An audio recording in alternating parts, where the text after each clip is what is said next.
The, you have the Son of the Most High who came and took the things of the world. So you're getting the dynamic duo of both. You see what I'm saying? The Father and the Son. And so what I wanted to do was read Isaiah chapter 24, so the judgment on the earth. Pretty much what inspired this was me looking at, you know, the judgment of King Agag, you know, what Samuel did to him. And just, you know, had me thinking about all the different rulers and the different magistrates on these high seats. Because what we got to understand, you know, as a people, is that, you know, the earth right now is defiled on the inhabitants thereof. You know, there's many things that has taken place, many things that's been done throughout the years that's added to that. You know, whether it's the chemtrail, whether it's the processed foods, whether it's the devices that they have. I mean, come on. If you don't know by now, then you should know. The top elite classes that sits on these heights, they're the ones doing it. And so people like us, I wouldn't say like we're on the ground. We're just we're glorifying the Most High. You know, the saints. If you're following the Lord, then you know you're not a part of this world. You're dead to this world. The world is dead to you. But there is going to be a change of power, and that's what I wanted to focus on, because there's no escape.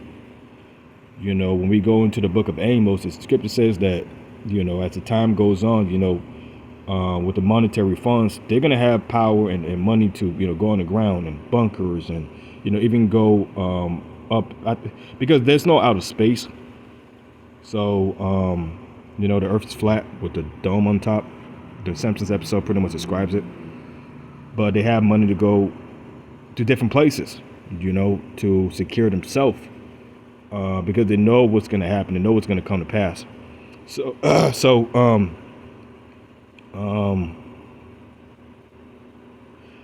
this is just something for those on these high seats, you know, that's been causing, you know, all these different things to take place. And it's not just Babylon, you know, America, because America has always been the one throwing attacks, and it's going to come to the shores of Babylon too. You know, the Lord is rising up these nations, war in the Middle East, but it's going to be all these different nations too. You know, every nation goes back to the Bible. You know, China, North Korea, Iran,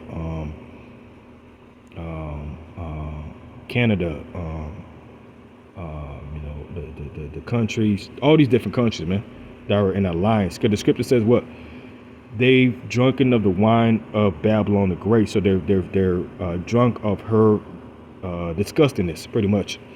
For an example, right? If people come from different countries over here, you know, like I'll give a main example. You know, like the Mia Khalifa. You know, she's a porn star. You know, and you know they change their, just a bigger scale. They changed their way of living to be one with the ways of Babylon. That's why this place is called a great melting pot, because all types of different doctrines, customs, please stop, all types of different, what do you call it now? All types of different doctrines, customs, ways of life, foods, cultures. It's a great melting pot, you know what I'm saying? And everybody comes over here for, you know, to be free, and for the most part, you know, people can do what they want to do here. You know, it does provide that that quality. That's why it's called the American dream. You know, because you're chasing something that has you in a hamster wheel. You see what I'm saying? Some make it, but like the saying goes, you know, George Carlin, you know, is a great comedian. He was like, you know, it's a big club and you're not in it. And what did he mean by that? It's not what you know, it's who you know, for the most part. So if you want to get on top, it's about who you know. You know, some of these families, you know, like the elites and the cult and everything, they keep it to themselves. Meaning what? They inbreed. And to a certain extent, I mean, you can look at that in the biblical sense. That's kind of true, because they're trying to keep the power and the wealth, and they're trying to keep the power and the wealth and the things to themselves. They don't want to give it to the people. You see, that's how they stay on top, and you people that they call goyim stay on the bottom. Pretty much goyim means worthless eaters, man. But guess what? That's changing, because the people are coming back in power.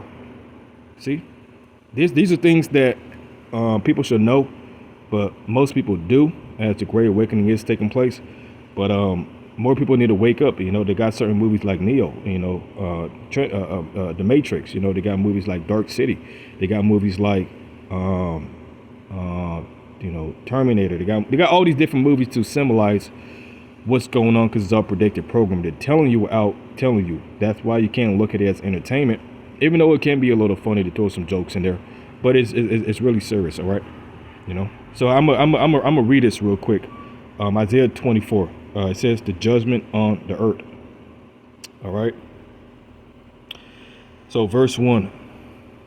It says, "Behold, the Lord maketh the earth empty, and maketh it waste, and turneth it upside down, and scattereth abroad the inhabitants thereof.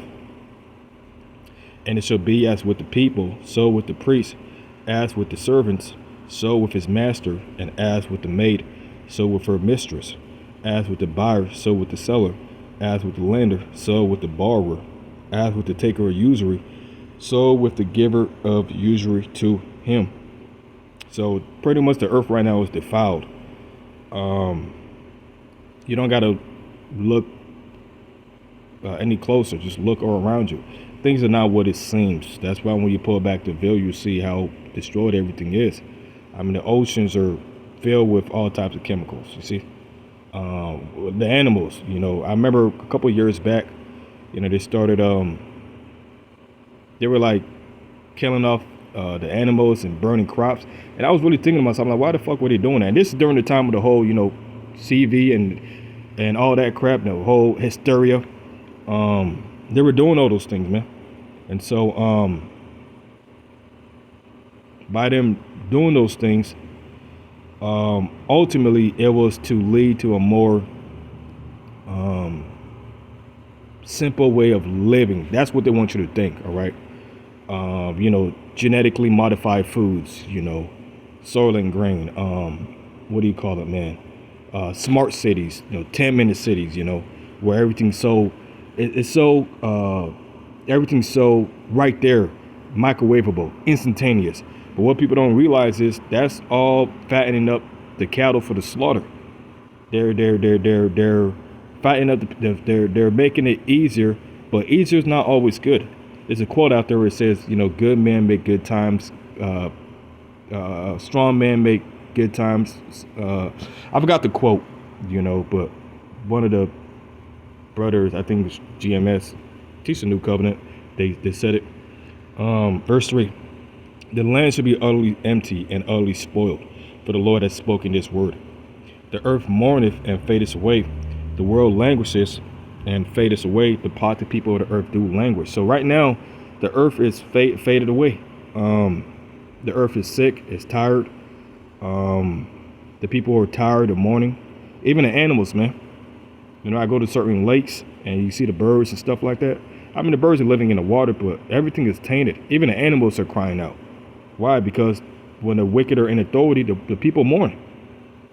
See? That's why the Lord, He's changing everything up. It's going to be new powers. There's going to be new rulers that know how to rule, or that know how to govern. Okay? Because whoever's governing is how the people are going to be, because that spirit is going to trickle down. So you look at the top seats, look what's slowly happening. See?